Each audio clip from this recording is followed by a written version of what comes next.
Una pequeña intimidad cuando estábamos armando estas jornadas y particularmente con, y ahora me van a dar la razón después de la mañana, que yo les dije, era mucho más fácil hablar de los nudos. Si hubiéramos hecho una jornada sobre el nudo Borromeo, iba a ser mucho más relajado. Esto es, ¿no? Es de otro orden, pero bueno, conmueve un montón de cosas y de cosas, nos manda un terreno más incierto, ¿no? El tema de la sexualidad en sus dos dimensiones, ¿no? Por la vía de la adolescencia, la escuela, la elección y ahora, bueno, lo materno. Así que bueno, nada, les cuento para entrar en clima, les cuento esa interna.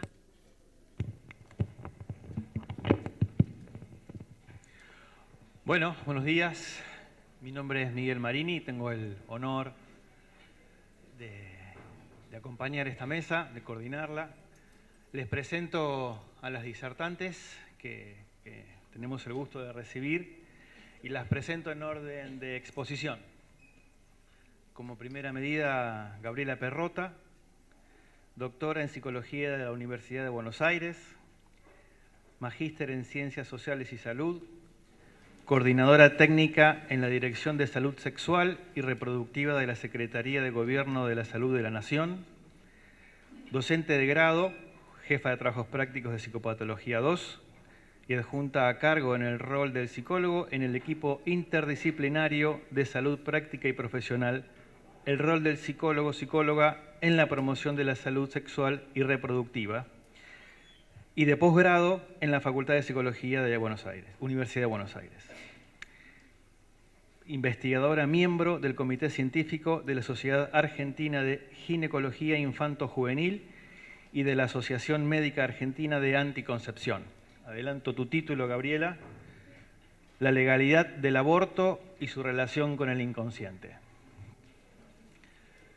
En segundo orden, es una mesa interdisciplinaria, tenemos una abogada, Sandra Mabel Marcos González, abogada, se ha desempeñado siempre en el Poder Judicial de la Provincia de Buenos Aires en el ámbito penal. Desde el año 2007 es defensora oficial penal en La Matanza, Provincia de Buenos Aires, cargo al que accedió por concurso público. Además es docente en la Universidad de La Matanza, adjunta en la cátedra del doctor Mariano Cuneo Libarona, materia Penal 1. El título de trabajo es Madre no se nace. Y por último tenemos a Irene Greiser, psicoanalista, miembro de la Escuela de Orientación Lacaniana y de la AMP, autora de diversos libros en relación al derecho y psicoanálisis. El último es Sexualidades y Legalidades. Además es integrante del Observatorio de Derecho y Psicoanálisis de FAPOL. Gabriela. Tenemos la presentación también en la medida que vos digas. Sí, pero parece que me voy a parar, si no cargo mi propia presentación. Aquí, mirá. Ah, y ella estaba buscando. De nada. Hola, ¿cómo están? Se aburrieron ya después de todos mis títulos y las cosas, que espero no estar tan aburrida como esa lista de cosas. En realidad lo importante es que yo pueda transmitirles desde... Todo eso que escucharon tiene que ver con la construcción de una posición. Y en mi desempeño como docente en esta casa, desde siempre, desde que me recibí, y sobre todo los últimos años, lo que me interesa es transmitir herramientas que contribuyan a construir una posición en nuestro rol profesional. Por las caras que veo, que algunas conozco y muchas no, hay mucha gente más cercana a mi generación y mucha más joven. Tal vez son estudiantes, tal vez ya se han recibido, pero me interesa eso, contribuir a construir una posición. ¿Por qué el título? ¿Querés pasar? A ver. No me acuerdo cuál es la que sigue. Ahí, sí. Bien, ¿por qué ese título raro? En realidad porque yo primero que nada quiero agradecer la invitación a Inés y al equipo, porque me parece que es un espacio muy importante. Este espacio, estas jornadas, y en estas jornadas discutir otras cosas, como un poco introducía Inés hace 5 minutos. Entonces, digo, tal vez la mayoría de ustedes y de nosotros, introduzco la E, no la voy a usar todo el tiempo, pero tuvieron recién una mesa donde supongo que eso circuló también. No escuché la mesa, pero supongo que por ahí sí. Mayoría psicoanalistas, contamos con una abogada, pero supongo que entre el público también hay mayoría de psicoanalistas.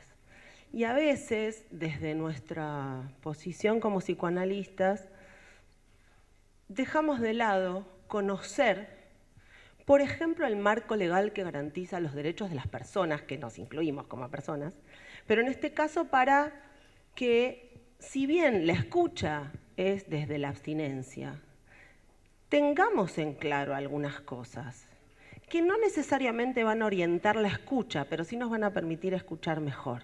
Espero estar siendo clara y si no, intentaré ir construyendo alguna claridad. Entonces, cuando hablamos de sujeto, en general hablamos del sujeto del inconsciente. Pero en el derecho también se habla de sujeto de derechos. Y no es el mismo concepto. No es lo mismo sujeto del inconsciente que sujeto de derechos. Pero para escuchar, lo voy a decir así medio rápidamente, para escuchar al sujeto del inconsciente, igual yo tengo que conocer los derechos de esa persona que no es el sujeto del inconsciente. ¿Se entiende? Bien, entonces, además, porque nuestro rol profesional no solo se ejerce en el consultorio, escuchando a un sujeto en su singularidad, y también por eso es muy importante para todos los otros ámbitos, sobre todo interdisciplinarios, pero a veces no solo, que nosotros conozcamos el marco legal que garantiza los derechos de las personas. Yo hoy me voy a ocupar sobre todo de los derechos sexuales y los derechos reproductivos, apuntando a la situación del derecho al aborto y a definir qué es eso, ¿existe ese derecho, no, en nuestro país, cuándo, cómo? Y no me voy a meter en todo eso porque en la mesa una de mis compañeras de mesa va a hablar específicamente de un proyecto de ley que tiene que ver con eso. Yo no voy a hablar de esto, se lo voy a dejar a mi compañera. Bien, ¿pasamos? Entonces, más o menos este es el punteo que voy a ir haciendo. Pasala.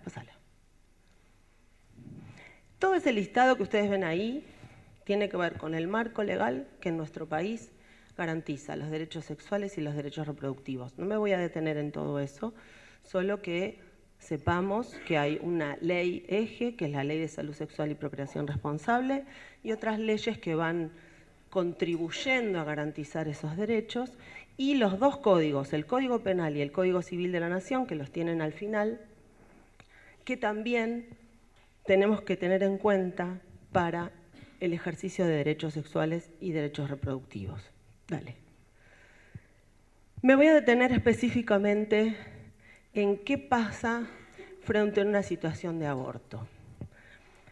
En el mundo hay diferentes regulaciones para el acceso a un aborto legal. Es importante tener en cuenta que el aborto legal en general implica la posibilidad de un aborto seguro.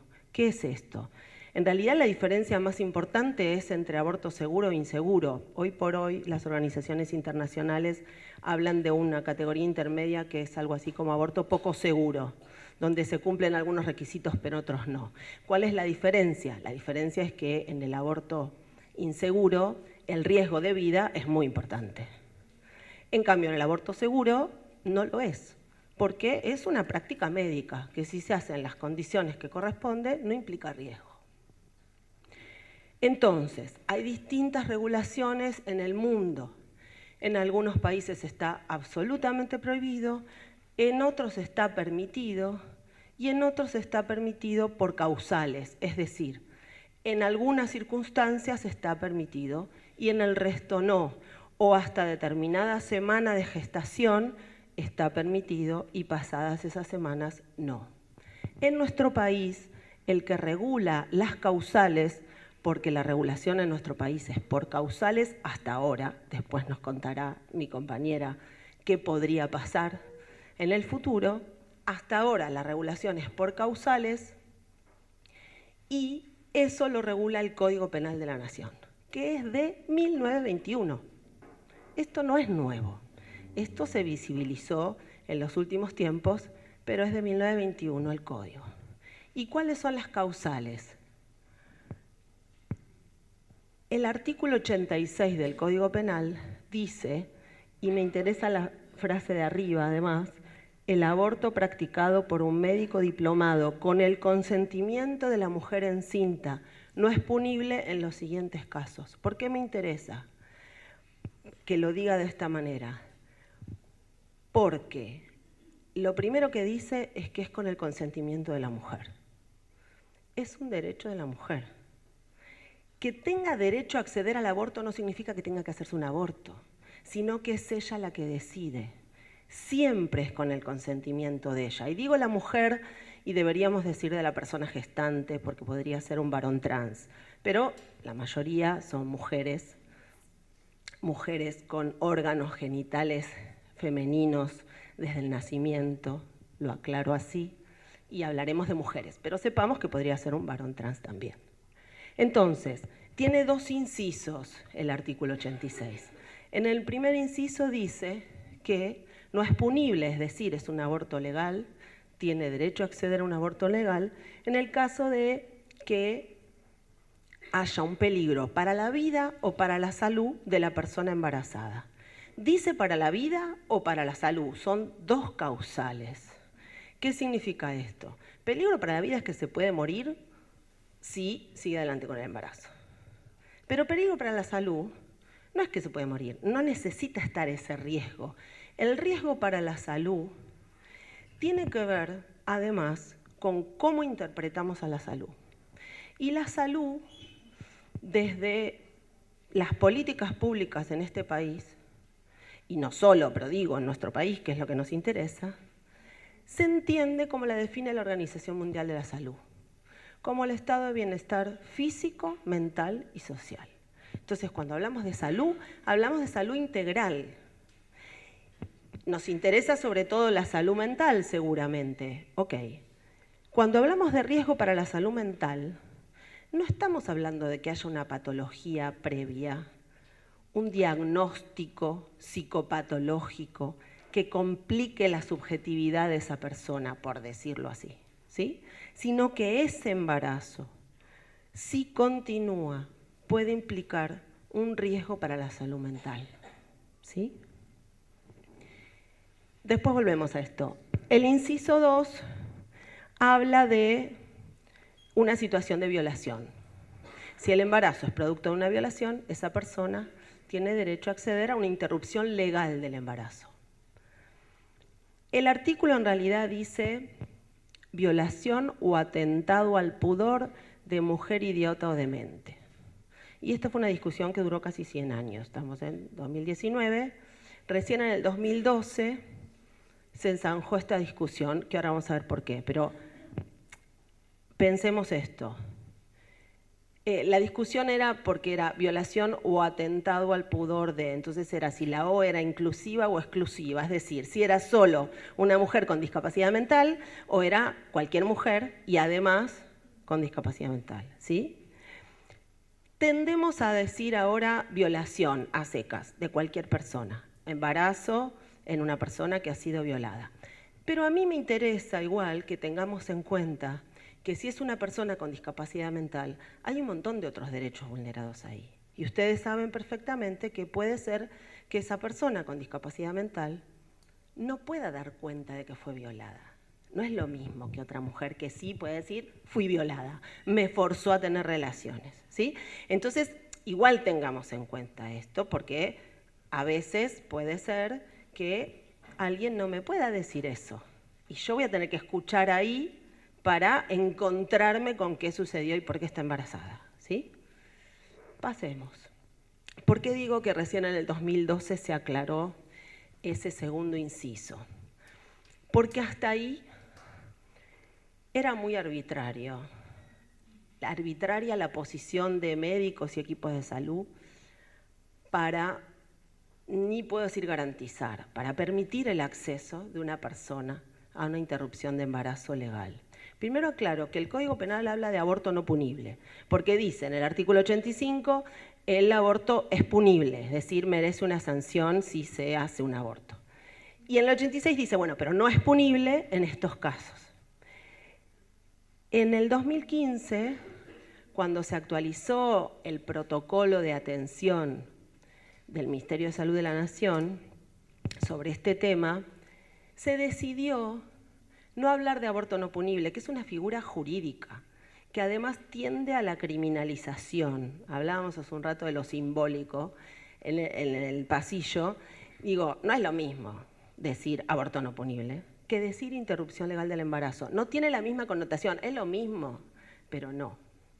Y entonces, desde salud, poder hablar de interrupción legal del embarazo en lugar de aborto no punible nos permite tomarlo como una situación de salud, como un acto médico, no como una figura jurídica. ¿Se entiende? Entonces, por eso se decidió instalar esta terminología que a veces nos las critican diciendo eso no es lo que dice el Código Penal.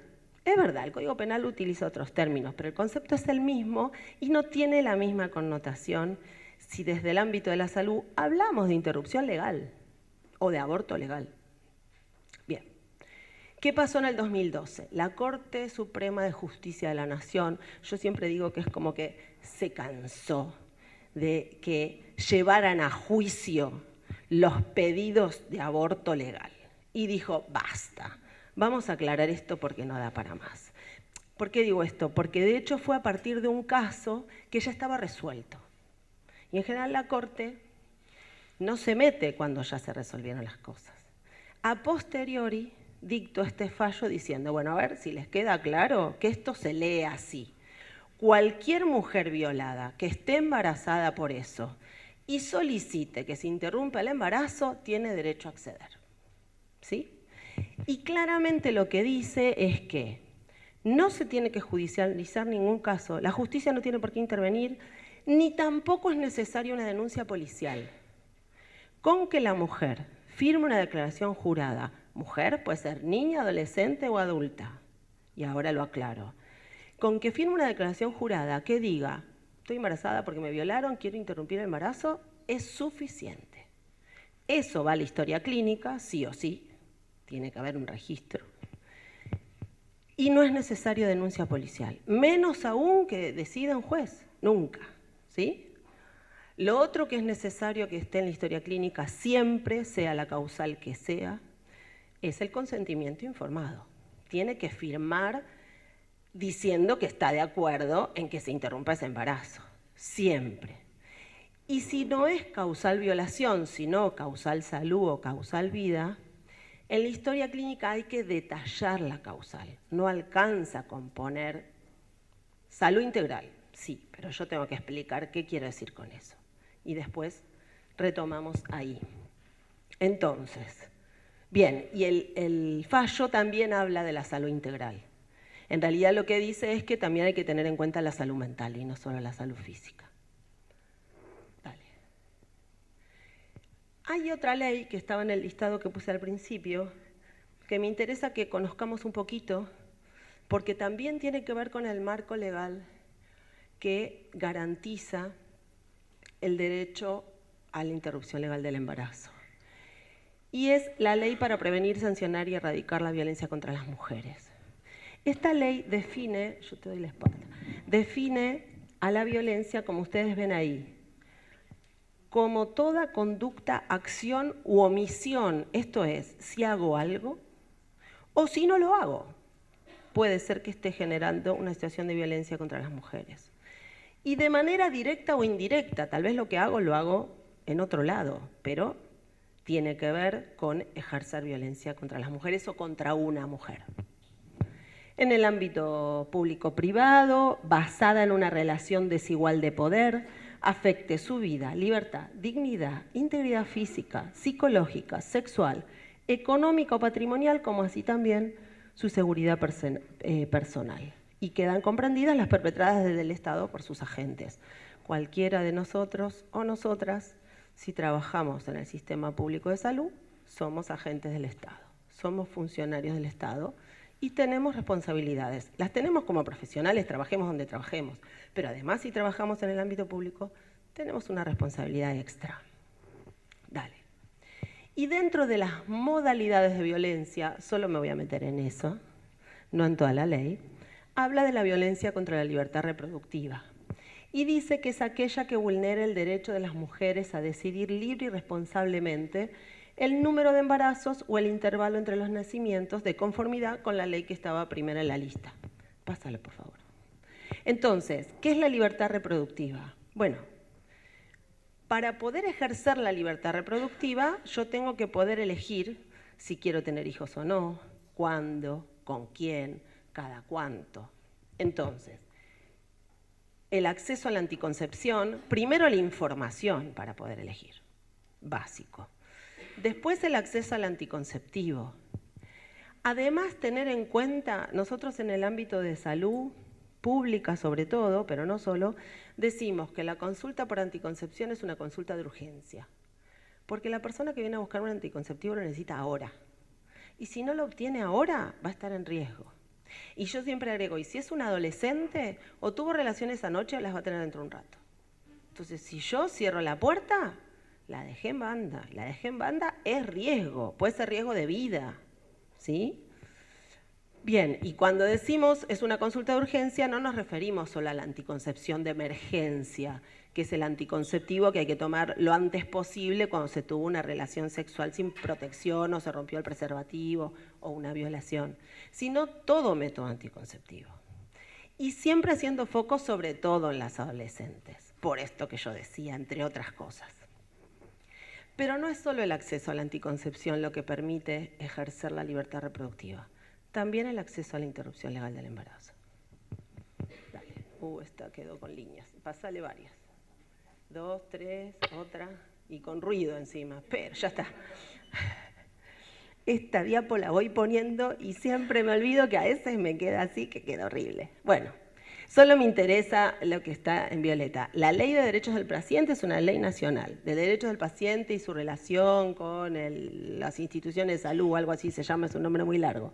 Ahí está, con los profesionales e instituciones de salud. Bueno, esta ley habla del derecho a la información. Toda persona, desde su lugar de paciente, tiene derecho a recibir información, siempre, ¿sí? Entonces, a ver, sí. Otra. Oh, bueno. No, así no era. Ahí va. Entonces, toda mujer embarazada tiene derecho a recibir información sobre interrupción legal del embarazo. Y pensemos esta situación y empecemos a pensar en nuestro rol como profesionales de salud mental ahí. ¿Qué situaciones se pueden dar? Bueno, puede ser que una persona venga y diga, estoy embarazada, no quiero continuar. Quiero interrumpirlo. En ese caso, tendré que escucharla para encontrar en lo que ella dice la causal de interrupción legal. ¿Qué estoy diciendo con esto? Es altamente probable que siempre encuentre la causal. Si yo escucho, y no estoy hablando de escuchar al sujeto del inconsciente, ¿sí? Volvamos al inicio, sino de cuáles son las circunstancias en las que esa mujer quedó embarazada y está embarazada y por qué pide la interrupción. Seguramente voy a encontrar ahí la salud integral. Tal vez encuentro además que fue violada por su propia pareja. En nuestro marco legal, que el marido casado con papeles, con su esposa, la fuerce a tener relaciones, es una violación. Entonces, si ella dice, me fuerza a tener relaciones, por lo que sea, porque es violento, porque viene borracho o porque simplemente la fuerza a tener relaciones, Eso es una violación. Si ella está embarazada por tener relaciones de esa manera, ella puede pedir una interrupción del embarazo.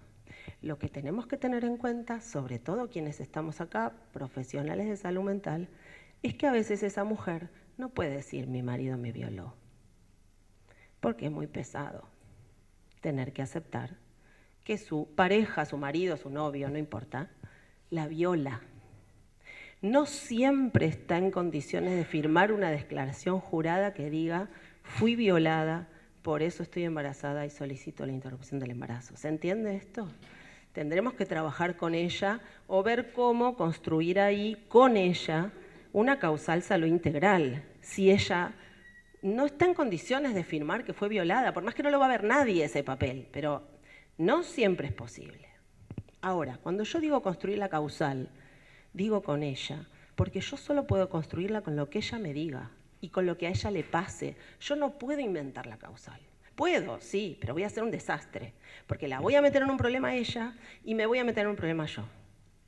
Entonces ahí volvemos al derecho a la información. Supónganse que no encontré la causal. Bueno, entonces yo no voy a poder acompañar el procedimiento del aborto, ya sea con pastillas ambulatorio o que se la interne y se haga el procedimiento. Pero le tengo que dar información para que no corra riesgo. Tengo que explicarle cuál es la manera más segura de interrumpir un embarazo, aunque no pueda hacerlo en el ámbito de salud. ¿Se entiende? A ver, y lo otro es, yo ya dije antes, que tenga derecho a que se interrumpa un embarazo, su embarazo, no significa que tenga obligación. Claramente, es ella la que decide. Entonces, ¿qué otra situación se puede dar? Una mujer viene a controlar su embarazo, pero se descubre en el control de embarazo que tiene alguna patología orgánica seguramente, que la pone en riesgo si el embarazo continúa. Más riesgo, menos riesgo, distintas circunstancias. Yo tengo la responsabilidad, yo, el profesional de la salud que esté, seguramente en general no vamos a hacer alguno de nosotros desde salud mental, a menos que nos pidan que en conjunto comuniquemos a la mujer lo que le pasa, que puede ser.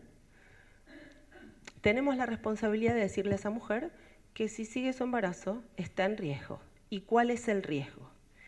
Y ella decide si corre el riesgo o pide la interrupción del embarazo. ¿Sí? En ese caso, insisto, la decisión es de ella.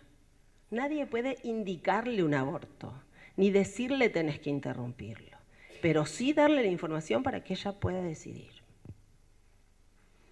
Sí, por favor. Bueno, lo lamento. Bueno, este es el protocolo de interrupción legal del embarazo actual y espero que salga muy pronto porque lo estamos actualizando desde la Dirección de Salud Sexual y Reproductiva para que quede más claro la salud integral como idea, como base, como eje, y porque cambiaron algunas recomendaciones en cuanto a la dosis de misoprostol, que es el medicamento que se utiliza para interrumpir un embarazo con medicamentos, y sobre todo porque en el año 2015, tal vez lo saben, tal vez no, desde el año 2015 tenemos un nuevo Código Civil y Comercial en nuestro país. Se actualizó, se escribió de nuevo.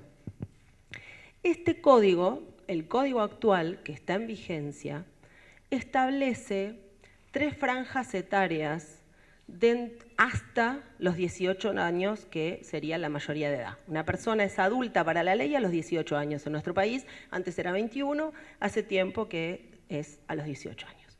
Hasta los 18 años, el Código Civil establece 3 franjas etarias.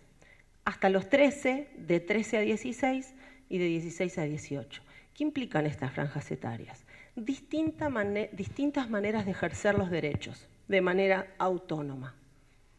Yo decía al principio, hablamos de sujeto de derecho, que no es el sujeto del inconsciente. Todo sujeto, toda persona tiene derechos, desde siempre, desde que nace, pero no puede ejercerlos de la misma manera, no puede siempre ejercerlos de manera autónoma, porque cuando todavía no está en ejercicio de sus facultades, podríamos decir, no tiene la capacidad para decidir por sí misma, necesita acompañamiento. Esto es hasta los 13 años. Hasta los 13 años, en el ámbito de la salud, una persona necesita un acompañamiento si es que tiene que firmar un consentimiento informado, porque el punto es este. No puede firmar en cualquier momento de su vida por sí misma la persona para aceptar que se realice alguna práctica en particular sobre su cuerpo.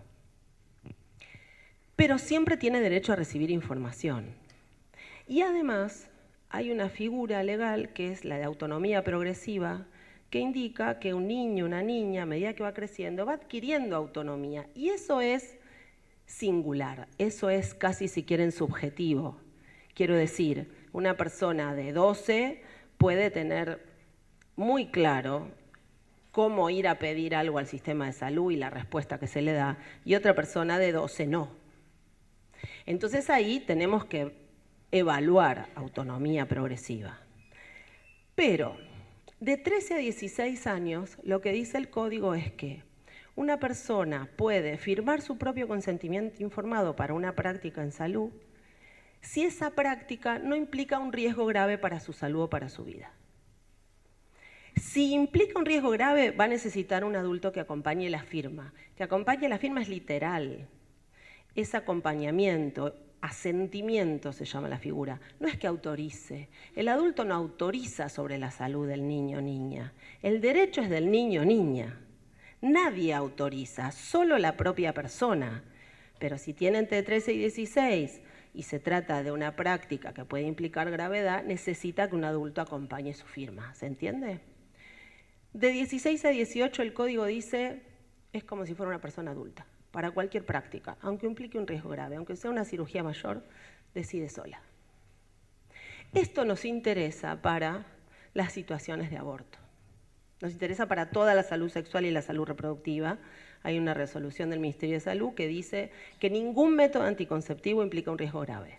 Es decir, que a partir de los 13, salvo que sea una ligadura tubaria o una vasectomía, que es una cirugía, que entonces toda cirugía implica un riesgo, ningún método anticonceptivo implica riesgo, por lo tanto, una persona a partir de los 13 puede decidir sola.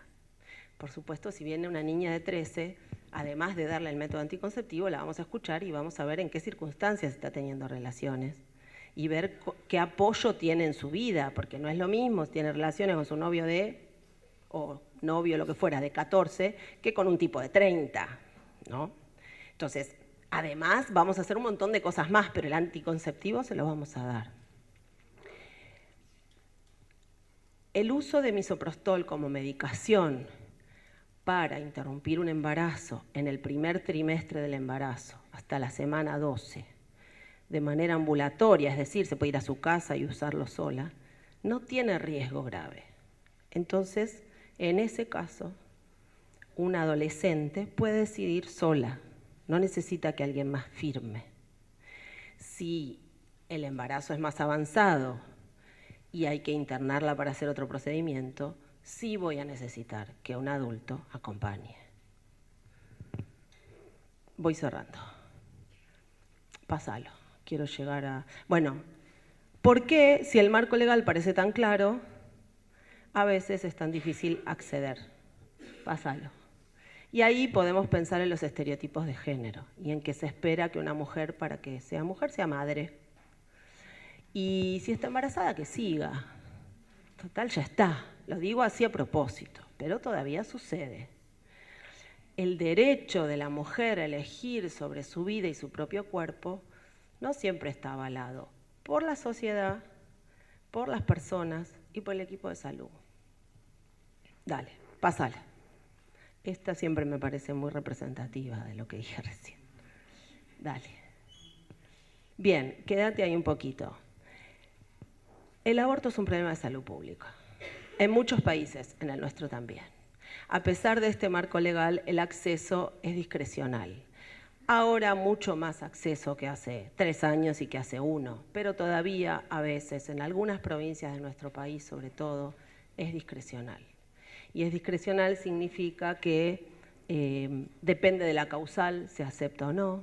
La causal salud mental es una de las menos aceptadas por algunos equipos médicos. Que todavía no se conoce el marco legal o no se quiere conocer. ¿Y por qué es un problema de salud pública? Porque las mujeres se mueren por aborto. Y las que no se mueren, muchas quedan con muchas secuelas físicas y psicológicas. Y no estoy diciendo que necesariamente el aborto implica secuelas psíquicas. Sí, seguro que implica, es una marca para una mujer, pero esto no significa que sea traumático, tanto como la ruta crítica, como la llamamos, para acceder. Lo más traumático son las barreras en el acceso, la discriminación, el estigma, las pocas posibilidades de algunas mujeres de acceder a un aborto legal y seguro.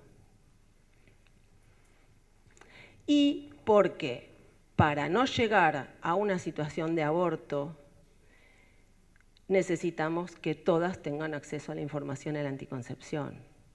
Y todavía no está absolutamente garantizado, si bien el sistema público provee de métodos anticonceptivos y las obras sociales y prepagas deberían también, es cierto que nuestro país es heterogéneo y no siempre hay acceso a la anticoncepción. Dale,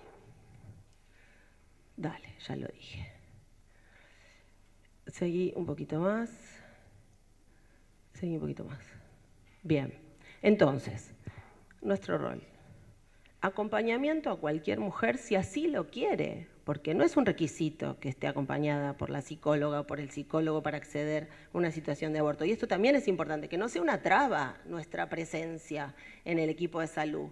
Tiene que ser un acompañamiento si lo necesita. Se tiene que poder ofrecer ese acompañamiento, no que sea un requisito. Y tener en cuenta que para definir la causal integral, la causal salud mental, nuestro informe es fundamental. Y para terminar, también tengamos en cuenta esto. Acompañar a las mujeres para que puedan ejercer su derecho no debe ser un fundamentalismo. ¿Qué quiero decir con esto? Llega una mujer y dice, estoy embarazada, estoy desesperada, yo no quiero seguir con este embarazo. Ok, igual la tengo que escuchar para ver si realmente tiene una decisión tomada. No es directamente listo, entra en el tubo, termina con un aborto hecho. ¿Qué quiero decir con esto? A veces nuestra posición de defender los derechos nos hace, y lo digo justamente en este ámbito, nos hace empujar por la necesidad de que sea rápido, además, porque pasan las semanas y cada vez es más complicada la interrupción, a veces nos hace empujar situaciones que no están decididas. Y hacerse un aborto cuando la decisión no está tomada es muy terrible. Entonces, tomémonos una entrevista para escucharla y si vemos que no tiene claro si quiere interrumpir o no, será al día siguiente otra entrevista. Tenemos que poder escuchar que esa mujer está decidida. Está bien, siempre uno puede arrepentirse de sus actos, pero no que sea porque empujamos, ¿sí? Sino que ella sepa que esa es la decisión que ella toma. Y después la acompañaremos igual si lo necesita. Pero tengamos en cuenta esto también. Es muy importante en nuestro rol. Y creo que estamos. Muchas gracias.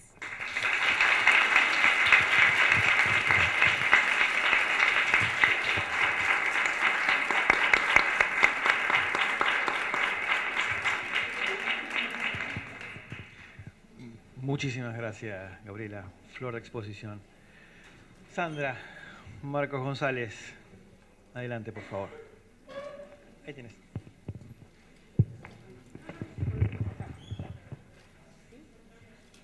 Bueno, a todos.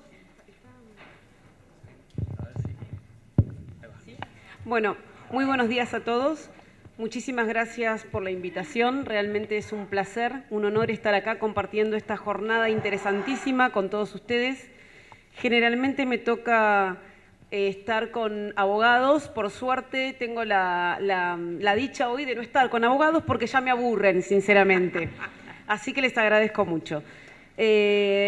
de lo que escuché atentamente de todo lo que relató Gabriela, quisiera agregar algo que es fundamental, que es una autocrítica al espacio donde yo misma estoy trabajando. En el año 2015, la Corte se vio obligada a sacar este protocolo para la interrupción de embarazos de mujeres violadas, porque lamentablemente la burocracia judicial hacía que obligaba a la mujer violada primero a realizar la denuncia penal, y como ningún juez quería firmar una orden, una autorización de que se llevara a cabo la práctica, claro, la mujer esperaba, seguía avanzando en su estado de gestación, no había ninguna resolución y la mujer seguía esperando y llegaba a los 9 meses y lo único que tenía por hacer por delante era ir a parir.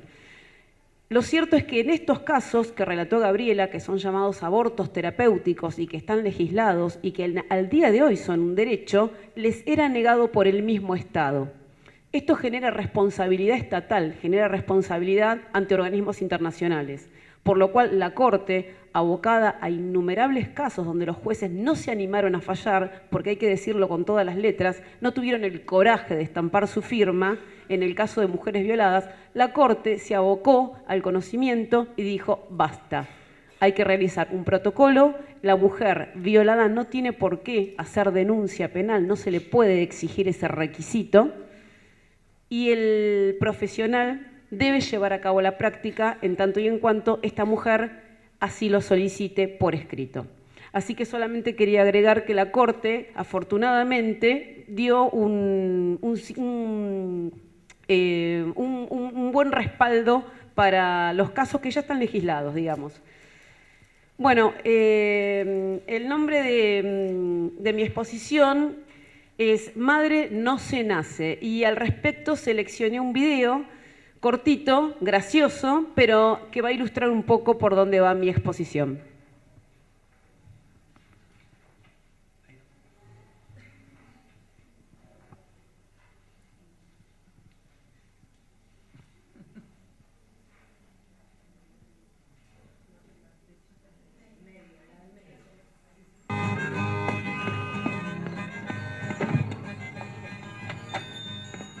Vaya, vaya, pero si es Marcaz, la guerra policía. ¿Vienes a hacerte otra prueba? Creo que la primera no es fiable. El signo de más era como el de división, así que no me convence. Hoy ya llevas 3, Mamausa.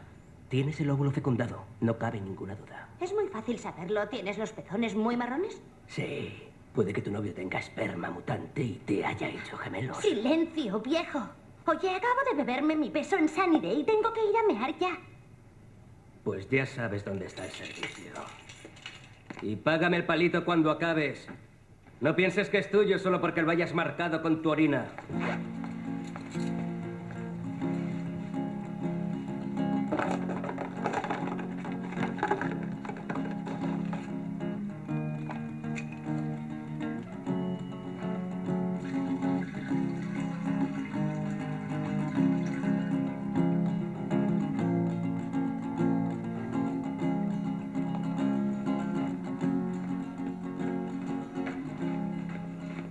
¿Cuál es el resultado según la fecunda? ¿Menos o más? No lo sé, aún no lo ha marcado. Me llevo este. No. Aquí está. Este signo de más rosa es tan nefasto. No es ninguna pizarra mágica.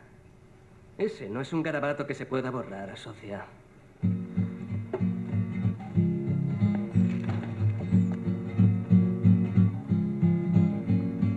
I took the Polaroid down in my room. I'm pretty sure you have a new girlfriend. It's not as if I don't like you. It just makes me sad whenever I see it.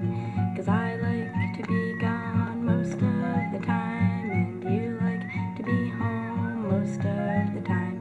If I stay in one place, I lose my mind. I'm a pretty impossible lady to be with. Joey never met a bike that he didn't want to ride, and I never met a Toby that I didn't like. Scotty liked all of the books that I recommended. Bueno, y ahí termina. Bueno, la idea de seleccionar este video es, primero porque es una adolescente que se da cuenta que está embarazada. En este caso es de una película. Esta chica no encuadra en ninguno de los supuestos de aborto terapéutico. Esta chica no fue violada, sencillamente está afrontando un embarazo no deseado. Fíjense la sensación de esta adolescente que además del test de embarazo se compró una cuerda que ató a un árbol y gráficamente, metafóricamente, ella se la anuda en la garganta como dando una sensación de que se quería morir. Así que tener esta noticia, recibir esta noticia de que estaba enterándose que estaba embarazada, una adolescente de 15, 16 años en la escuela, a ella le representaba el fin de su vida. Para ella era el fin de su vida, no estaba en sus planes. Bien, ¿cómo aborda hoy la legislación nacional, el Estado, a esta adolescente con este embarazo? Insisto, no encuadra en ninguna de las situaciones, de las causales que mencionó Gabriela, por lo tanto no podría hoy tener el acceso de ejercer el derecho al aborto. Y lo quiero decir así, porque la ley habla como interrupción voluntaria del embarazo, que es muy bonito el nombre, pero hablemos claro, estamos hablando de aborto. En la legislación actual, esta chica, cualquier otra, de cualquier edad, cualquier mujer o entidades con capacidad gestante, como dice el proyecto de ley, sería criminalizada si se sometiera a una práctica abortiva. Y no sería criminalizada con una multa, no sería criminalizada con horas de trabajo comunitario. No, de ninguna manera. La ley es clara. Es merecedora de una pena que va de 1 a 4 años de prisión. Es decir, que esta chica, en caso que decidiera hacerse un aborto y concurriera a algún centro donde le practicaran el aborto y fuera descubierta, esta chica sería criminalizada con una pena, sería juzgada, tendría intervención judicial y sería juzgada por un magistrado que le impondría una pena de 1 a 4 años. Yo me pregunto qué sentido tiene si esta chica se hiciera hoy el aborto, que sea criminalizada y fuera a la cárcel. Digo, ¿cuál es el destino que se le daría a esta chica en una cárcel? Si tenemos en cuenta que el Estado tiene la obligación de legitimar la pena cada vez que a una persona le impone una penalidad, el Estado tiene la obligación de legitimarla, de decir por qué y para qué. Eso es una orden constitucional. En este sentido, la imposición de una pena siempre viene de la mano de una resocialización, de una reordenación del individuo para que se ajuste a la norma. No veo de qué manera esta chica o cualquier otra, insisto, en caso de que recayera en el sistema carcelario, podría ser resocializada. Si en definitiva el embarazo se produjo, sea por un descuido, sea por la falla de algún método anticonceptivo o sencillamente quizás un embarazo no deseado que sucedió sin siquiera habérselo representado. Esta es la situación de hoy. No puede ser peor. ¿Hacia dónde vamos? ¿Qué es lo que se busca? ¿Qué es lo que se pretende? Como bien dijo Gabriela, el Código Penal es del año 1921. Estamos en el año 2019. Las sociedades atraviesan procesos de cambio. Las sociedades que crecen y se desarrollan atraviesan procesos de cambio. Son necesarios, es necesario evolucionar, es necesario transformarse. Y esto viene de la mano de grandes cambios culturales. El primer proyecto de ley de interrupción voluntaria del embarazo se elaboró en Mendoza en el año 2004. El primer proyecto data del año 2004. Repito, estamos en el año 2019. Estoy segura que ninguno de los presentes se acuerda de haber escuchado de aborto en el año 2004. Estoy segurísima. La palabra aborto cobró relevancia en los últimos 3 o 4 años. Sin embargo, hubo 6 o 7 proyectos al menos presentados desde el año 2004 a la fecha. Quiero dejar en claro que el más importante fue el del año pasado, el del año 2018, no tanto por su contenido, sino porque tomó estado parlamentario. ¿Qué quiere decir que tomó estado parlamentario? Que sentó un debate, abrió el debate. Este debate no se dio solamente en la Cámara de Diputados por donde entró el proyecto y que afortunadamente tuvo media sanción. Sentó un debate en la sociedad, sentó un debate en las escuelas, sentó un debate en los ámbitos de trabajo, sentó un debate en la televisión, sentó un debate en los medios de comunicación. No importa cuál sea la postura de cada uno, no es mi intención convencerlos de nada. Sí es mi intención que nos sentemos a hablar y a debatir de la importancia y la necesidad. Hay cifras que datan de que muchas mujeres mueren por abortos clandestinos. Hay cifras alarmantes. En la mesa anterior, que tuve la suerte de escuchar, la segunda causal de muerte en la adolescencia es el suicidio. Hay muchos suicidios por niñas que, al enterarse de que están embarazadas, no saben cómo pedir ayuda. No saben cómo pedir ayuda a sus familias porque sienten vergüenza. No saben cómo acudir a otro tipo de ayudas en sus escuelas profesionales. Entonces, esto nos está indicando que es hora de producir y de provocar un cambio. El proyecto de ley del año pasado, del que recién dije que tuvo media sanción en diputados, entró a la Cámara de Senadores y si bien por una votación muy reñida no llegó a transformarse en ley porque no obtuvo los votos necesarios, nos dejó a todos la obligación de seguir debatiendo el tema. Y en este sentido, el día 28 de mayo de este año, se volvió a insistir con un proyecto de ley.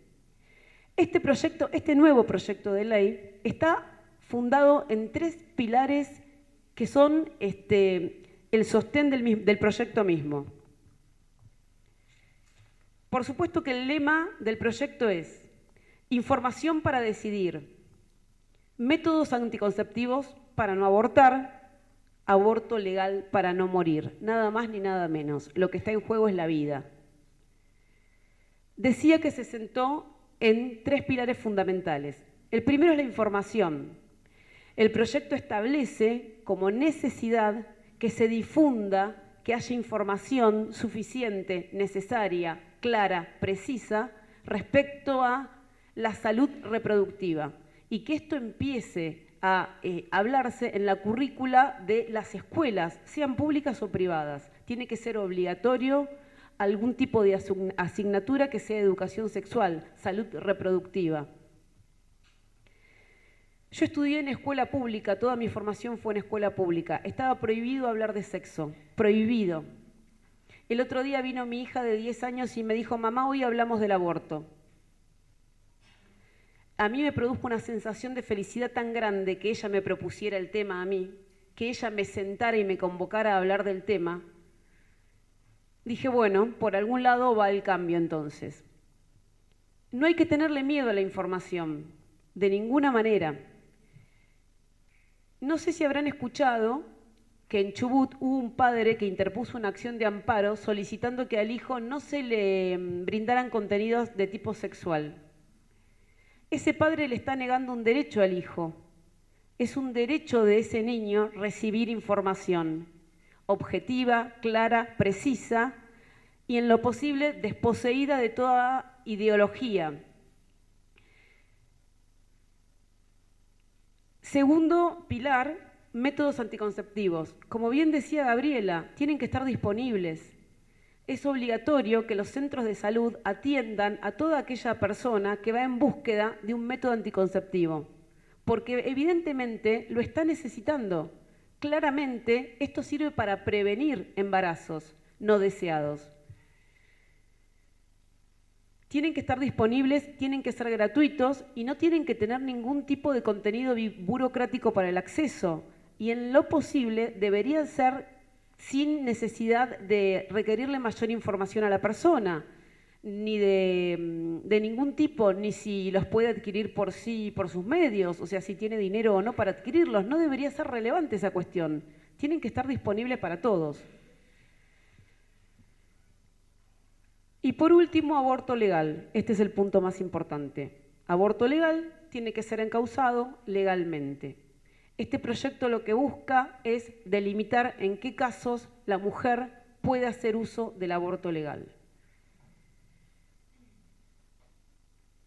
Y este proyecto establece, en este sentido, algo muy importante, que el aborto es un derecho.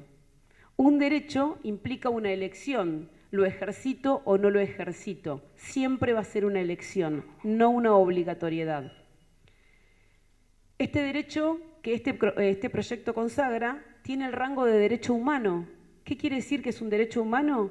Que tiene el alcance de cualquier derecho constitucional. No puede ser negado de ninguna manera. Y establece que toda mujer o entidades con capacidad gestantes pueden voluntariamente y con consentimiento informado interrumpir su embarazo hasta la semana 14. Como dijo recién Gabriela, y en consonancia con el Código Civil, establece 3 etapas. Si la persona es menor de 13 años, deberá hacerlo este consentimiento informado con el acompañamiento de alguno de sus representantes legales. Esto es solo un acompañamiento, insisto, no se puede sentar a discutir con el niño o niña si puede hacerlo, si debe, si no debe, si le conviene. Su voluntad debe ser respetada. Entre los 13 y 16 se presume que la persona es sumamente capaz y madura de decidir sobre su cuerpo. Y la única dificultad que podría encontrarse allí es si alguna patología preexistente obliga al progenitor también a firmar el consentimiento juntamente con el adolescente. Y a partir de los 16 años y hasta cualquier edad, sin límite, una mujer dentro de la semana 14, inclusive, libremente, con consentimiento informado, podría practicarse un aborto. ¿Por qué se exige el consentimiento informado? Porque me imagino que todos se preguntarán ¿por qué? ¿Por qué hay que... Bueno, el consentimiento informado se exige justamente porque es la voluntad expresa de que la persona decide interrumpir libremente su embarazo. Y esto permite diferenciarlo de otras prácticas que podrían traducirse en una mala praxis médica. ¿Se entiende? Por ejemplo, si una mujer va a una consulta estando embarazada a su obstetra y la mujer luego pierde al niño o niña, el médico podría alegar, pero ella me dijo que quería practicarse un aborto. No, no puede. Por eso se exige el consentimiento informado. Es la manifestación de voluntad de la mujer de que ella decidió libremente practicarse un aborto. Permite deslindar responsabilidades médicas o de otros profesionales. Una vez que la mujer tomó la decisión de llevar adelante la práctica, esta ley, este proyecto de ley, le exige únicamente llenar un formulario. Este formulario debe ser en el plazo de 5 días, dentro del plazo de 5 días, debe ser receptado por el profesional, quien, en caso de que el centro donde haya sido atendida el profesional no quiera llevar adelante la práctica por algún tema de objeción de conciencia, el Estado debe garantizarle que el sistema de salud le va a proveer un profesional que lleve adelante la práctica. ¿Sobre qué basamentos fundamentales inherentes a la condición humana se elaboró este proyecto? Principio de autodeterminación. Uno tiene que ser libre en la determinación de su cuerpo, absolutamente libre, sin condicionamientos. Principio de libertad. El hecho de llevar adelante un embarazo siempre tiene que ser una elección, nunca puede ser una imposición, ni de la familia, ni de la pareja, ni del Estado. Nadie tiene injerencia en el cuerpo más que la persona misma. Y el periodo de 14 semanas que estipula este proyecto de ley fue elaborado conjuntamente con una mesa de profesionales de muchas disciplinas, médicos, abogados, psicólogos, psiquiatras, docentes, organizaciones de derechos humanos. Si establecieron que este era el tiempo en el cual podía limitarse la opción del derecho, Bueno, es un tiempo en el cual, digamos, los elementos técnicos que hoy exigen dan un margen como para poder tomar la decisión. Pensemos que 14 semanas es un poco más de 3 meses. Una mujer hoy se entera, no en todas quizás las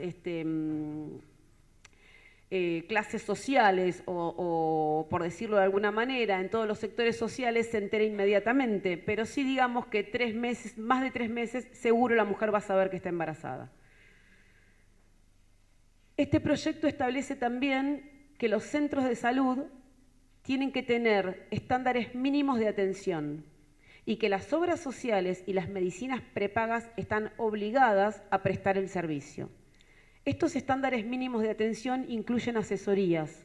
Una asesoría tiene que tener un carácter confidencial. La persona que va a buscar asesoramiento cuando ya se sabe embarazada, tiene que saber, el profesional está obligado a explicarle cuáles son los métodos que se podrían aplicar en su caso, cuáles son las consecuencias de acuerdo a qué semana de gestación se encuentre su embarazo, y también debe informarle del contenido de la ley, de que la ley la avala, de que la ley la autoriza y que no va a tener ninguna consecuencia jurídica si lleva adelante la práctica.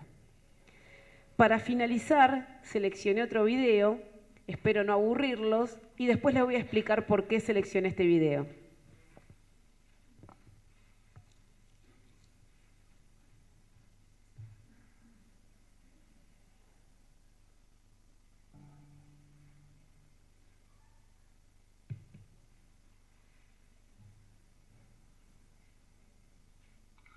Algún día volverás aquí, cariño. Bajo tus condiciones.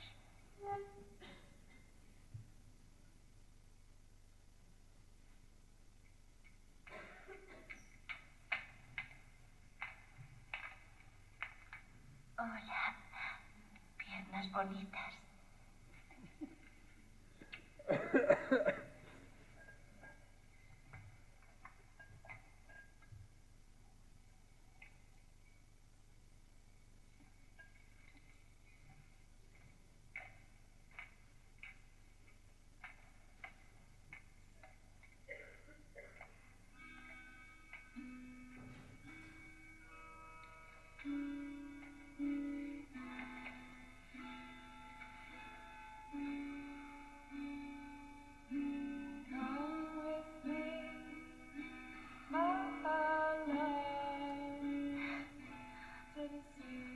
Blicker decidió que no quería ver al bebé. En realidad, yo tampoco. No me parecía nuestro.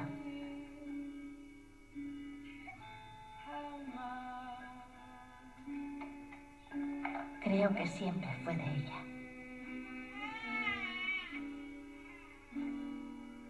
¿Quiere conocer a su hijo? Tengo un hijo. Vas a conocer a tu madre.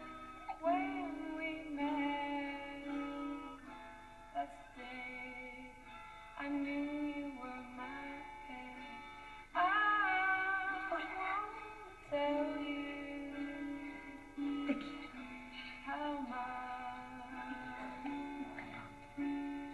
Oh, sí, hace así. ¿Qué tal lo hago? Como una primerita. Estás cagándome.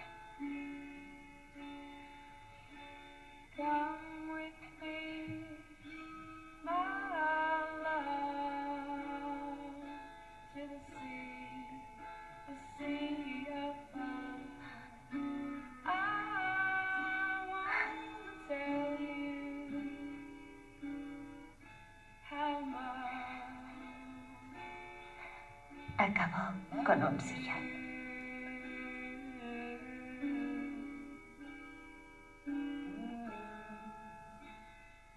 Vanessa, si sigues adelante, yo también. Yo no.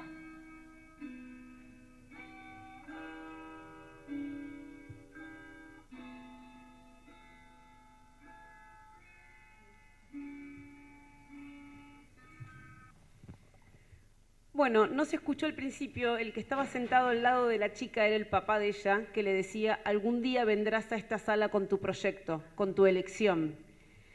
Ella finalmente decidió seguir adelante con el embarazo y, como decían en la escena, no quiso verlo al niño y la madre adoptante, la enfermera sale y le dice, ¿quieres conocer a tu hijo?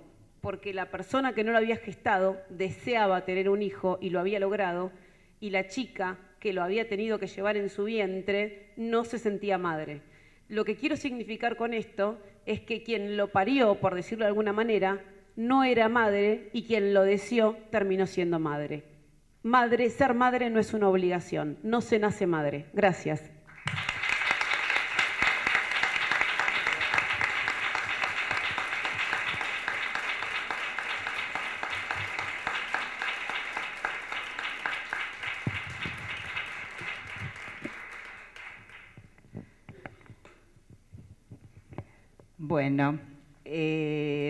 Bueno, quiero agradecer,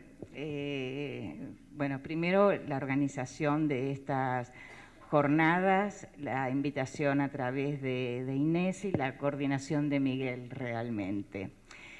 Un poco el título de mi trabajo se llama La madre incierta. Venía escuchando un poco, les voy a contar un poquito, escuchándola a Sandra, un poco los entretelones hasta la organización de esta mesa. Inés me pide si puedo venir con una abogada que hable sobre la ley del aborto. Yo hace tiempo que me dedico a las cuestiones de derecho y psicoanálisis y estoy en contacto con muchos abogados y jueces. Yo no les puedo decir lo que me costó que alguien acceda a venir a hablar de este tema. Así que, Sandra, te agradezco muchísimo que hayas aceptado estar acá. Les quiero contar un poquitito por qué tomé la cuestión de la madre incierta. Yo voy a tomar dos vetas, no solamente la cuestión del aborto, sino que me interesa tomar otra cuestión más, que creo que viene de algún modo también ligado a esto, a partir de las uniones homosexuales, y es no solamente el deseo de interrumpir un embarazo, sino también el empuje a tener un hijo. Freud habló del múltiple interés del psicoanálisis, haciendo referencia de algún modo al interés que otras disciplinas pueden tener en el psicoanálisis, pero también a los psicoanalistas nos cabe la cuestión de qué acciones hacer para que ese interés se mantenga vigente. Entonces creo que estas jornadas, el debate con el feminismo, hace a sostener este interés y poder hablar con otras disciplinas también, no quedarnos en el encierro. Las épocas van cambiando. Freud vivió la época del patriarcado, la familia era de acuerdo a la norma heterosexuada y de alguna manera el destino para la mujer que Freud le otorgó es el destino de la maternidad. Lacan vivió otra época, tuvo otra posición y en la época que le tocó vivir a Lacan, los jóvenes se manifestaron como era la época del Mayo francés, se manifestaban como una rebelión contra las tradiciones. Pero la época actual es otra y los psicoanalistas debemos ayornarnos. La Sagrada Familia. Yo creo que la cuestión del aborto y la cuestión de las uniones homosexuales también, hay cuestiones que yo recojo directamente de mi clínica.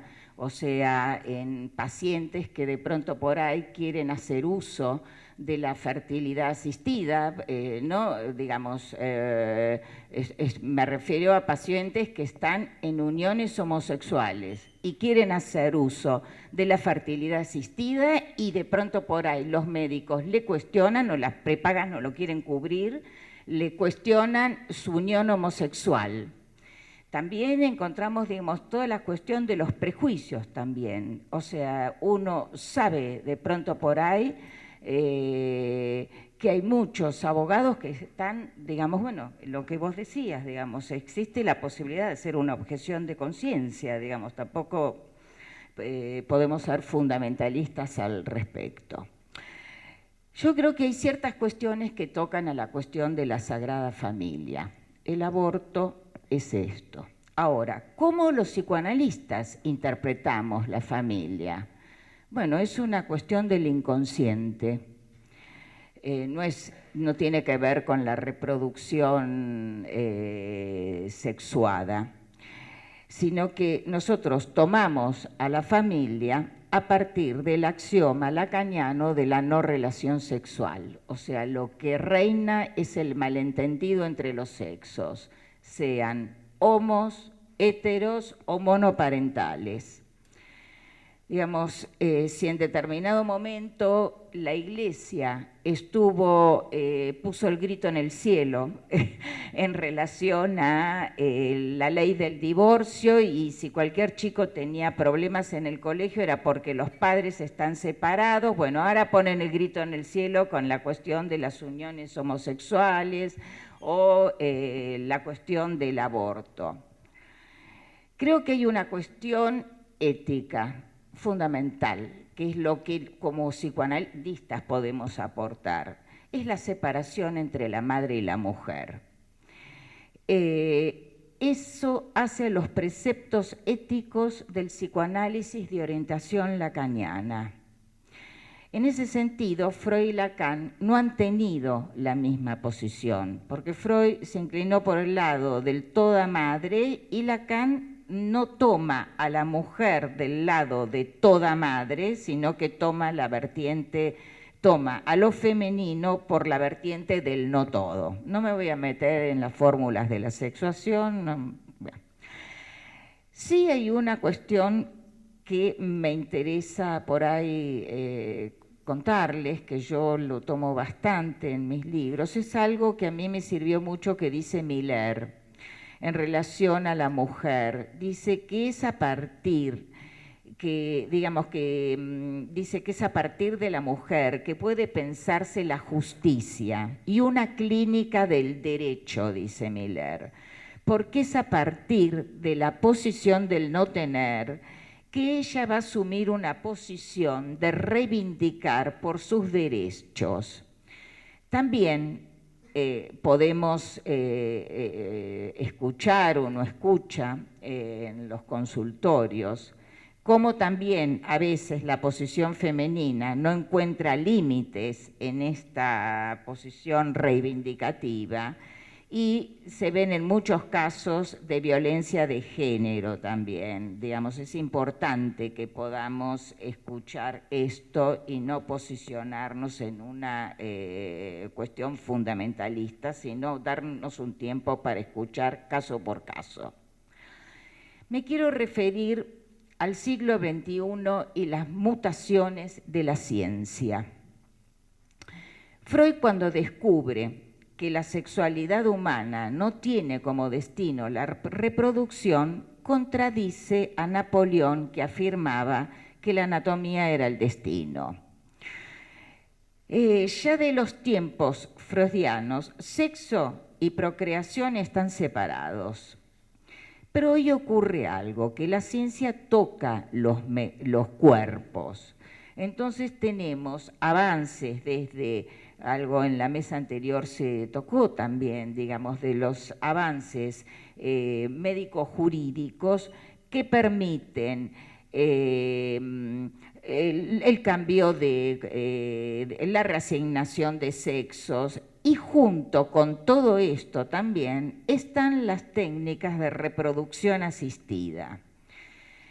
Hay un libro, digamos, son todas las biotecnologías. Entonces, lo que pasa es que la madre ya no es certera como en otras épocas. O sea, ahora la madre es incierta. O sea, hoy en día tenemos la madre esta es la que puso el huevito, lo fecundó, bueno, tratemos que no se coman el deseo, digamos, que no venga uno y que se coma el deseo con esta cuestión de un imperativo a que sí hay que convertirse en madre, digamos.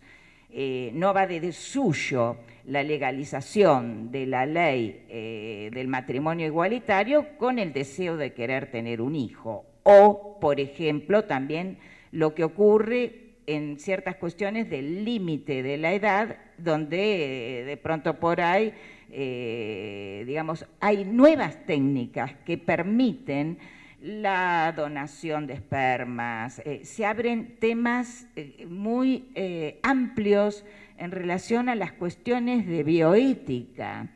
Y las leyes han cambiado y hoy se permite, de alguna manera, en las mediaciones, dan espacio a un acuerdo entre las partes también, si aceptan que digamos que el donante sea anónimo o no, de pronto por ahí la maternidad por subrogación, de pronto ocurre que bueno, que de pronto por ahí puede ser una abuela la que presta el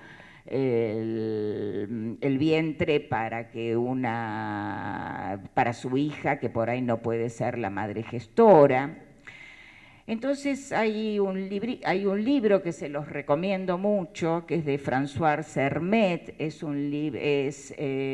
François Sermet es un psicoanalista belga que se llama La fabricación de los hijos. Y él refiere que, digamos, que frente al avance de todas estas nuevas biotecnologías, las posiciones se dividen entre el horror y la fascinación por todo lo nuevo, ¿no?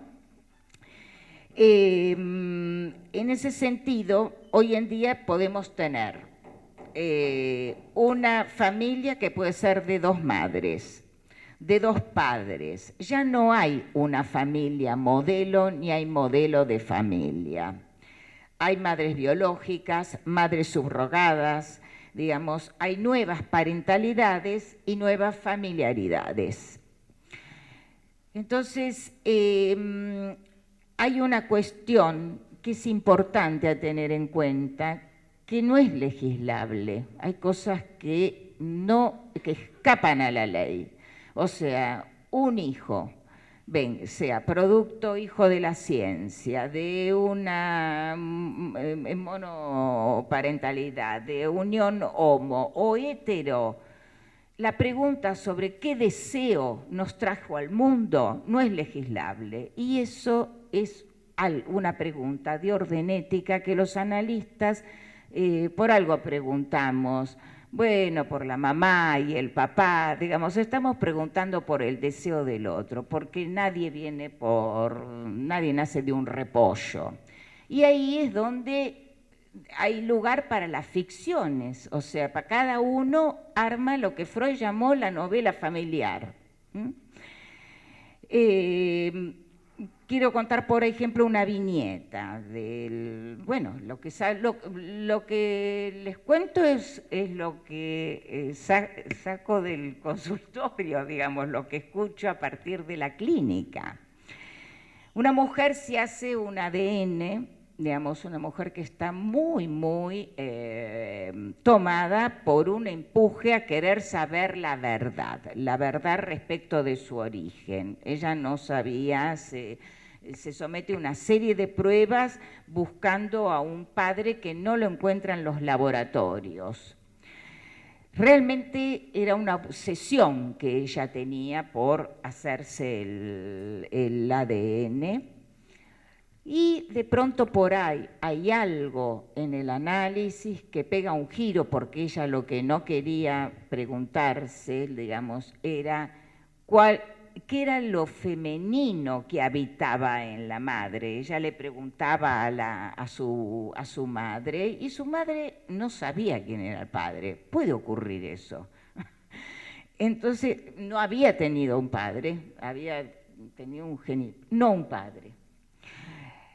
Entonces, introducir en el análisis de esta mujer el interrogante por lo femenino que habitaba en su madre, abrió otro despliegue en el cual lo que se podía vislumbrar es cómo toda esta cuestión de ese padre incierto estaba al servicio de obturar lo femenino que habitaba en ella y, digamos, esto abre a que ella se ubique en una posición también como mujer, que se corra de esa posición en donde ella se ubicaba como toda madre para sus hijos y no había un espacio para una otra cuestión.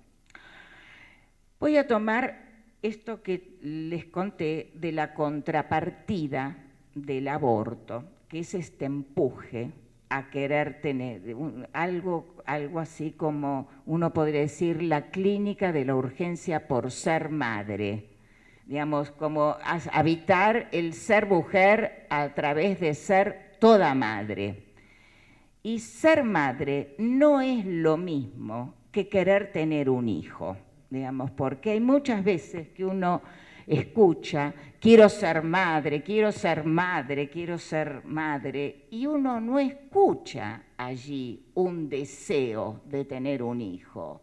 Y también como analistas, poder escuchar también que no necesariamente un hijo ocupe el lugar de una falta en esa mujer. O sea, para querer tener un hijo, uno tiene que desearlo, quiere decir que ese hijo le haga falta. Y no va de suyo que toda mujer esté habitada por ese deseo. Entonces, en ese sentido, por ejemplo, con las técnicas de reproducción asistida, también en determinado momento una mujer en análisis también está muy preocupada porque en el momento que su hijo va a ser el padre, ella no sabía si decirle o no que había nacido con donante, digamos, que había sido gestado no con el esperma de su padre biológico, sino por una donación.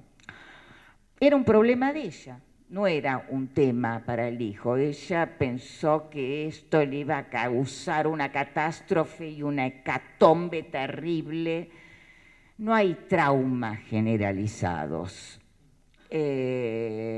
Tampoco creo que no hay un derecho. Los deseos tampoco se pueden convertir en derechos, en el imperativo de que hay mujeres que quieren tener un hijo sin estar embarazadas. Puede pasar, digamos, esto pasa, se escucha en las uniones homosexuales, que de pronto por ahí una no quiere gestarlo y la otra sí. Y de pronto por ahí parece también que, bueno, esto lo escucho en la clínica, que de pronto por ahí una quiere tenerlo con su óvulo y van a tener 2 hijos porque una quiere que sea con el óvulo de una y digamos, son un montón de otras cuestiones que creo que todavía tampoco están legisladas del todo, ¿no? Pero bueno, son temas que, que me empiezan a interesar a partir de lo que escucho en el consultorio. Lo que sí es cierto es que los analistas no hacemos de la maternidad un ideal. Recuerdo el caso de una mujer que viene después de 5 años de tratamientos totalmente tortuosos por la cuestión de que no quedar embarazada. Pero no habitaba en ella un deseo de tener un hijo. Yo le empiezo a interrogar un poco todo esto, se enojaba muchísimo, pero esto cayó y esto la ha pacificado en su vida y encontró otra beta. donde, bueno, ella transcurre su vida como mujer tan feliz o tan infeliz como cualquiera, tengamos o no tengamos hijos, porque tampoco es la panacea ser madre. Bien, entonces, no hacemos de la maternidad un ideal, tampoco del matrimonio gay, ni tampoco del matrimonio ni hetero ni homo. Escuchamos la singularidad y la solución que cada sujeto encuentra para el malentendido que es de estructura. No somos casamenteros ni tampoco abortistas. Hay una cuestión que sí quiero referirme a qué puede aportar el psicoanálisis al debate en torno a la ley del aborto. Creo que viene un poco de la mano de las nuevas leyes de matrimonio igualitario, la ley de identidad de género, que permite a un niño desde muy chiquito cambiar su identidad de acuerdo a la autopercepción de su cuerpo. A mí me resultó curioso en su momento, creo que lo escribí en los medios también, que no se haya sancionado y promulgado la ley del aborto. Me pregunté un poco por qué, ¿no? Bueno, de algún modo toca ese ordenamiento divino. Hay varias controversias. A nivel jurídico, creo que lo que es considerado como un delito y un homicidio para un lado, de otro lado es considerado como un derecho, digamos, ahí se dividen las aguas en esto. Con la ley del divorcio, la gente no se divorció porque existía la ley, ¿no? Porque son las leyes las que corren detrás de los lazos. La gente no va a abortar porque exista la ley, es ridículo.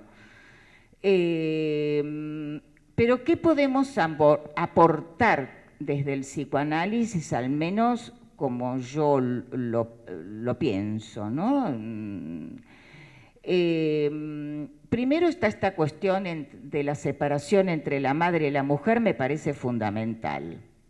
Y la cuestión del trauma generalizado. No existen traumas generalizados. Yo no verifico en mi clínica que haya, digamos, no podemos hacer la ecuación aborto equivalente a trauma como Freud hizo la ecuación ese es niño. No hay traumas generalizados. Yo en la clínica escucho que hay mujeres que se han practicado un aborto por los motivos que sean y retornan a través de sueños recurrentes, en pesadillas, y para esa mujer ha dejado esa marca. Pero en otras no ha dejado ninguna marca traumatizante. Entonces, me parece que en ese sentido la maternidad también puede connotar, si el niño, digamos, el aporte que podemos hacer, que si el niño es tomado como un bien que obtura la feminidad, es un tapón para lo femenino en esa mujer. Y por ahí algunas preguntas, digamos así como Freud habló de su majestad el bebé, ojo, no, tampoco seamos hipócritas y sepamos también que para una madre no siempre un niño ocupa el lugar de su majestad el bebé. A veces también puede ser odiado y también puede ocupar el lugar de un resto. Entonces, me pregunto, ¿será que el aborto pone de relieve el atentado que se hace a la figura de la Santa Madre? ¿Podríamos decir entonces que a falta de hacer existir a la mujer, se quiere hacer existir a la Santa Madre con su majestad el bebé? Una mujer puede ser atea y negarse a hacerse un aborto, atea y católica, y puede ser creyente y católica y decidir hacérselo. Lo que como psicoanalistas podemos hacer escuchar uno por uno y que cada sujeto tome su propia decisión. Tampoco en mi clínica verifico la existencia de un trauma generalizado respecto de mujeres que han decidido hacerse un aborto. En algunas retorna a través de pesadillas, pero no podría afirmar que inevitablemente se lo viva con culpa, cuestión que verifica que la singularidad escapa a lo gobernable por la ley. Bueno, muchas gracias.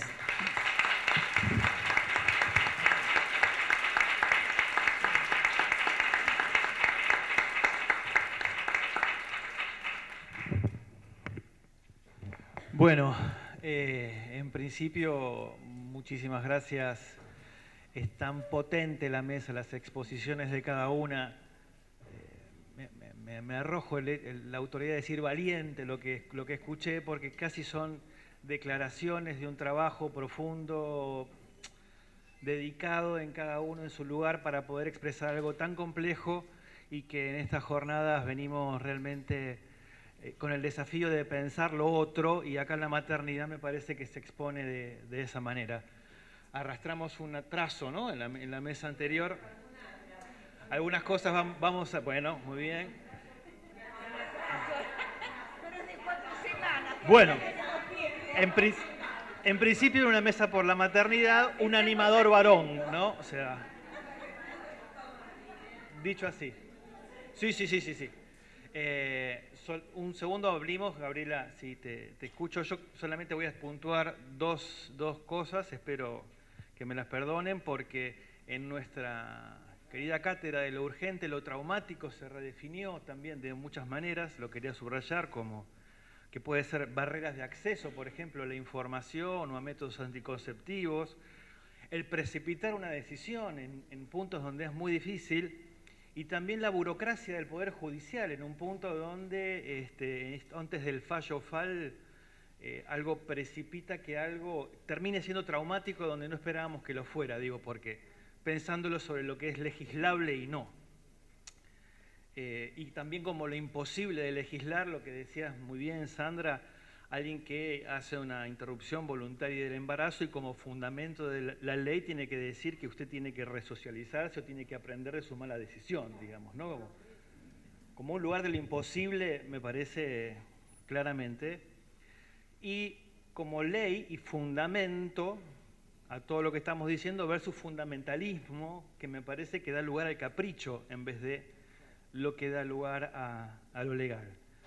Y me quedo con lo que también decías, Irene, porque ese empuje a ser madre que parece rellenar ese sitio o ese goce o ese lugar a donde hay que advenir, también el deseo para nosotros lo pensamos como el deseo del otro, y acá parece un deseo sin otro, ¿no? Porque el deseo de ser madre no implica al niño, no implica a la pareja, sea hombre o mujer, o no implica donde hay algo de lo fálico en el deseo donde se juegue, sino queda petrificado en esa imagen.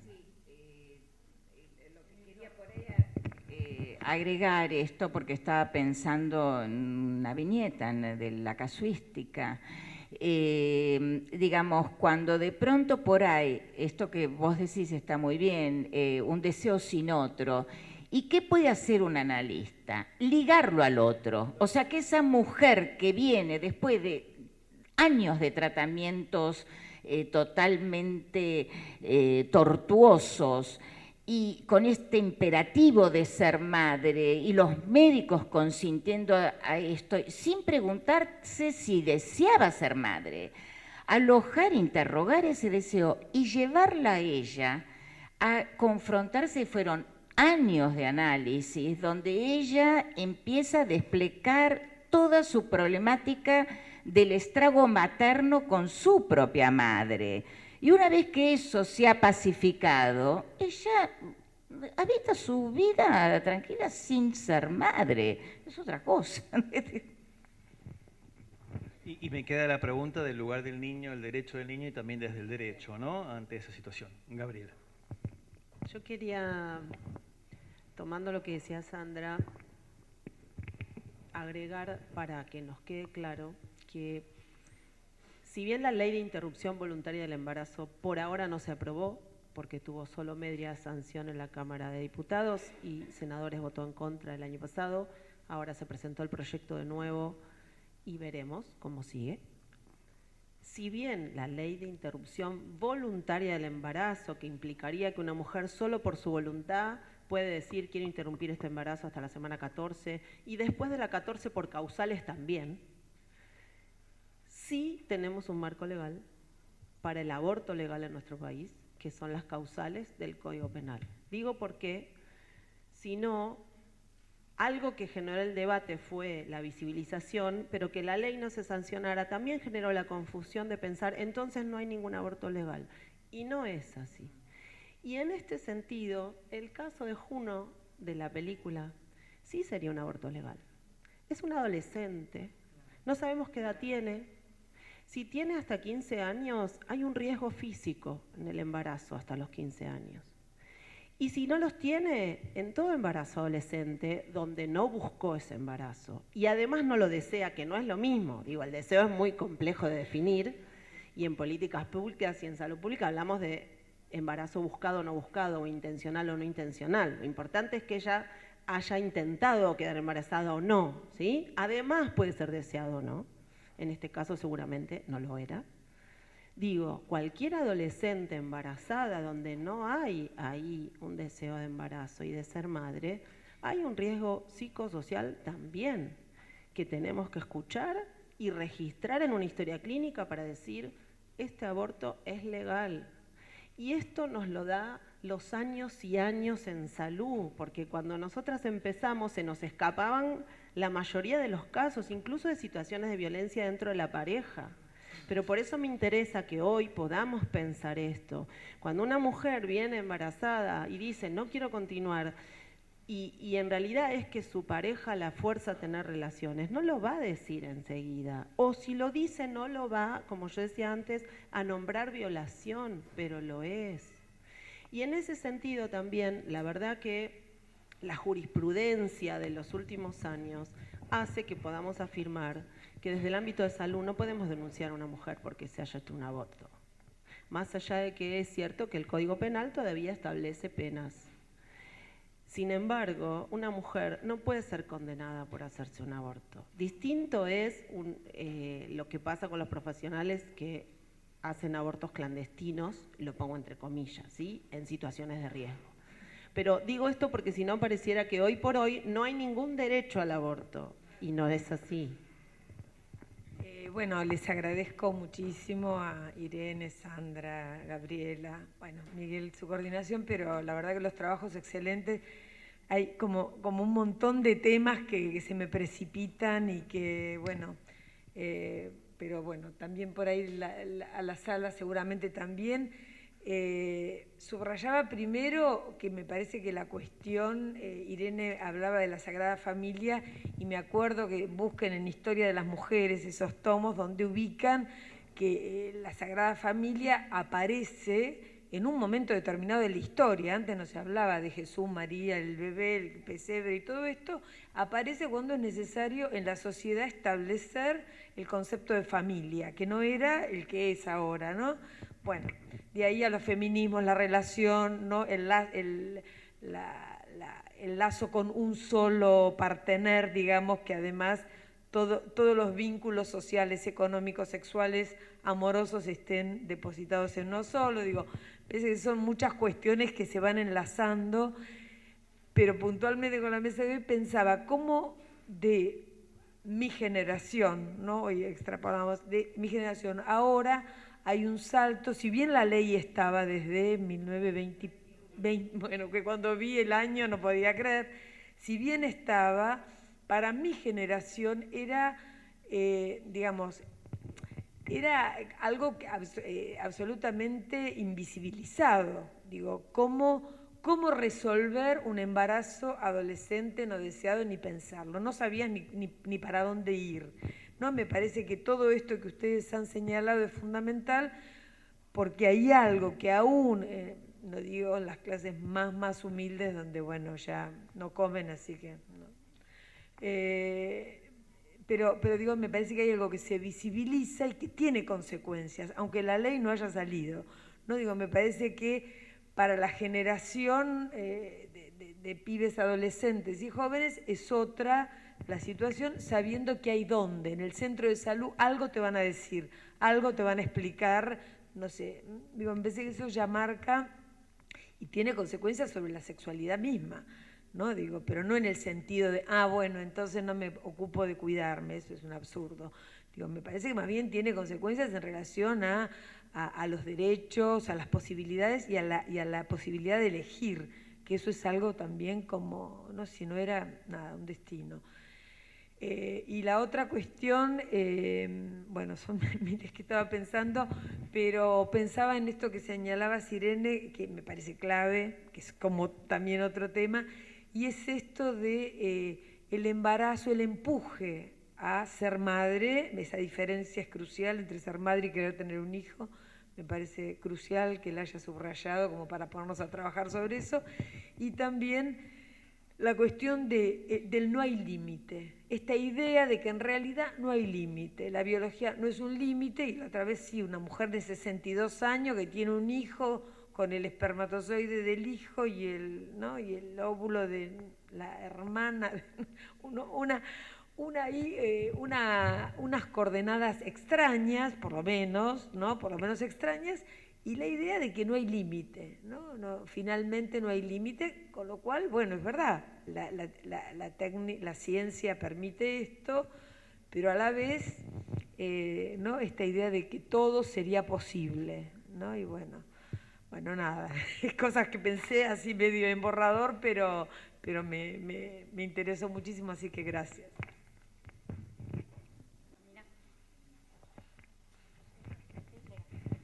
Hola, no sé, acá. Bueno, les agradezco las presentaciones, soy Romina de la cátedra.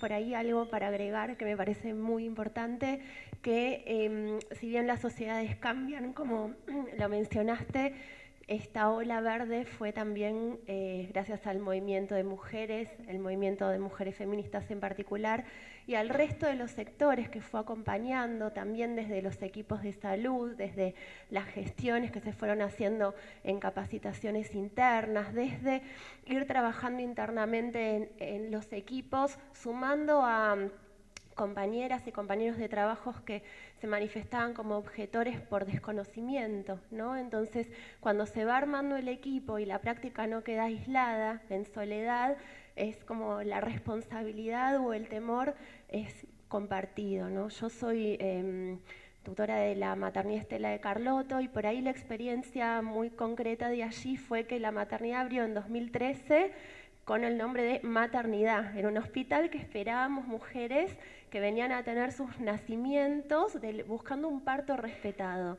Y sin embargo fueron también las propias mujeres, que esto también se logra por la demanda de las propias mujeres, que venían a pedir interrupciones, ¿no? Entonces se tuvo que armar el equipo, y un número muy significativo, que el año pasado hubo más consultas por interrupciones legales de embarazo que de nacimientos. Entonces esto también me parece algo como, bueno, para poner en cuestión. Me parece muy importante estos espacios donde podamos conversar, formarnos, debatir, pensar en nuestro rol también, ¿no? Si bien comparto que uno en una institución forma parte de un equipo de salud, es trabajador de la salud, y también pensar en nuestra especificidad, ¿no? Como analistas, como psicoanalistas, como formándonos en el psicoanálisis, ¿qué hacemos frente a esta interrupción?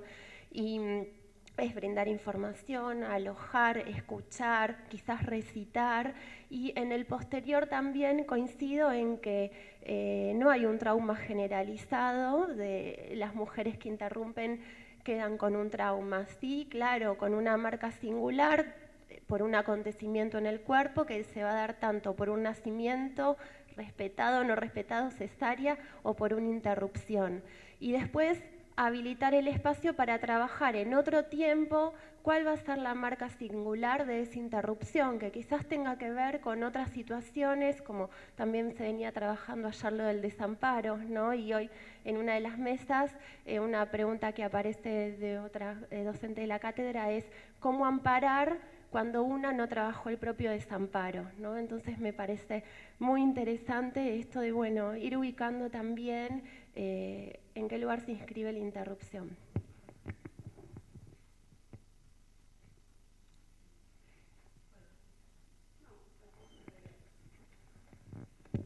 Sí, efectivamente, el movimiento que se dio el año pasado, que se gestó el movimiento de mujeres, que puso en tema central el tema del aborto, sin lugar a dudas es loable y es importante que sea sostenido para poder seguir avanzando y para que esta ley, por lo menos, no pierda estado parlamentario y pueda sancionarse de una vez por todas.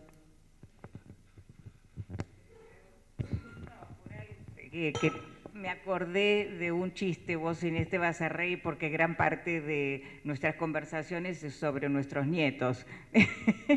Mi nieta de 6 años el año pasado me pregunta, a partir, digamos, en relación a cómo tomó estado público este tema, está en debate. Yo hablaba con abogados, va a salir, me decían algunos jueces, bueno, no sale, pero va a salir, digamos, ¿cómo entró en debate? Habla con una compañerita del colegio y tuvieron una charla entre ellas, entonces viene y me pregunta, tenía 5 o 6 años, dice, abuela, ¿qué es el aborto? Entonces le digo, ahí entendí que, y le digo, mira, no sé, le digo, sos chiquita para que yo te explique ahora, qué sé yo, que le pregunte a la madre, si no. Le digo, sos chiquita. Le digo, cuando seas más grande te voy a contar. Abuela, no soy tan chiquita. Yo sé, no nacen por el orto, nacen por la cachucha. Así que es un tema que estaba en primer grado. Un comentario, en realidad quiero decir algo de la objeción de conciencia, pero primero que tuve la oportunidad de estar en un evento internacional esta semana pasada y les quiero transmitir que para el resto de los países, y no solo de Latinoamérica, lo que está pasando en Argentina, lo que pasó con el proyecto de ley y lo que está pasando es muy fuerte. Y cuando decíamos, yo iba con mi compañera directora de la dirección, que éramos de Argentina, ¡ay, Argentina, qué bueno lo que están haciendo, gracias! Y lo quiero transmitir porque me parece que tenemos que ser conscientes de esto, que la movida que se dio y se sigue dando, y que vos decías se tiene que sostener, y nos cuesta a veces sostener, porque los palos, a partir del debate y de la no sanción, los palos que tenemos de los grupos antiderechos, en las dos cosas que vos marcabas, en relación al aborto y a lo que ellos llaman ideología de género peyorativamente, que es a garantizar las identidades de género, como dice nuestra ley, los golpes son muy duros y son duros para los equipos de salud sobre todo. Entonces les quiero transmitir que el mundo también nos mira con esperanzas y se inspira de nuestra lucha y eso es muy importante. Y solo chiquito de la objeción de conciencia. Ojo, la objeción de conciencia no es para todo el mundo. La objeción de conciencia, quien puede ser objetor o objetora de conciencia es el médico. En todo caso hay discusiones en algunas provincias de acuerdo a su marco legal, digamos, su reglamentación para las enfermeras o enfermeros. Nosotros, profesionales de salud mental, no podemos ser objetores de conciencia porque nosotros hacemos un informe donde escuchamos a una persona y lo que le pasa e informamos eso en una historia clínica. ¿Objeción de conciencia para qué? La objeción de conciencia es para hacer la práctica, para hacer el aborto. Y el médico o médica que sea objetor igual le tiene que dar información y asegurarse de que esa persona llegue al profesional que va a hacer la práctica. La objeción es solo para la práctica, no nos compete. Ha sido tanto lo que hemos conversado y pensado que creo que requiere tiempo asimilar todo esto. Noticias solamente de pero cerramos. Una sola cosa, me dice la organización que empezamos 14, 15 las próximas mesas. Por favor, estén para seguir con esta celebración. Muchas gracias por venir.